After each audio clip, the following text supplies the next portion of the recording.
Hey Nerd Herd, it's Monday and I am still getting over a cold.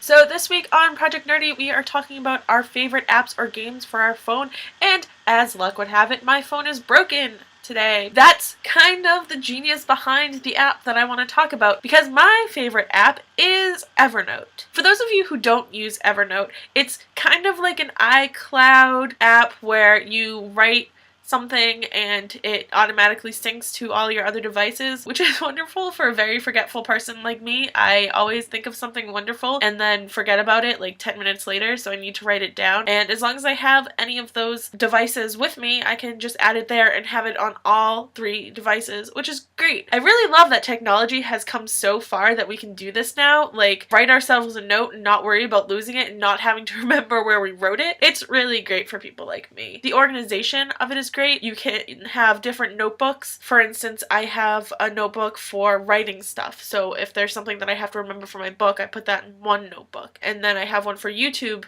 video ideas, and I have another one for personal stuff. So if I need to remember someone's birthday is coming up, or if I have to remember my shopping list. Oh, that is my favorite part of this, is the shopping list. So if I need to go shopping, I just look up a recipe online or something and then copy and paste the ingredients into Evernote on my computer. So when I get to the grocery store, I just have to whip out my phone and go down the list and check them off as I go. My biggest problem is that when I write a shopping list, I forget to bring it to the store with me. I never forget to bring my phone though. I'll have the shopping list with me somehow. The other thing that I really like about this app is you don't need the internet to use it. You only need the internet to sync it. So if I have my iPad, which is only Wi-Fi enabled, it's not 3G or 4G, I can type something on there even if I don't have internet, and then as soon as I get internet, it will sync with all of my devices. As opposed to something like Google Docs, which is very similar, except I can't get any of my documents if I'm offline. That's where I think Evernote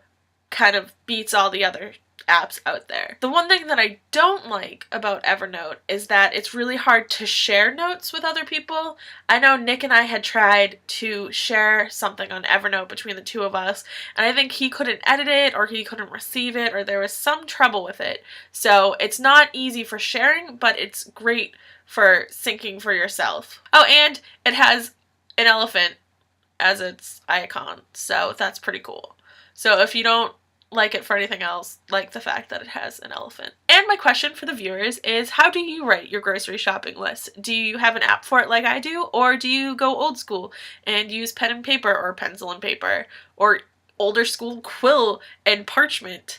Or do you just not do your grocery shopping? Does someone else do it for you? Let me know in the comments below, just because I'm randomly curious about stuff like this. And my nerdy pleasure this week is that I was inducted into a new collab channel. The channel is We Read Books. It's a book review channel, and there's 7 other awesome people who contribute to it. You've probably heard of it already because Holly runs it and Kyle is on the channel as well, so I'm really excited to get started. I'm gonna wait till I'm a little less congested to do my first video, but I already know which book I'm gonna do, so I'll hopefully be getting that out sometime next week. I will put a link in the description so you guys can all go over and subscribe, and I think that's it for me this week. Kyle, I will see you tomorrow. Bye guys.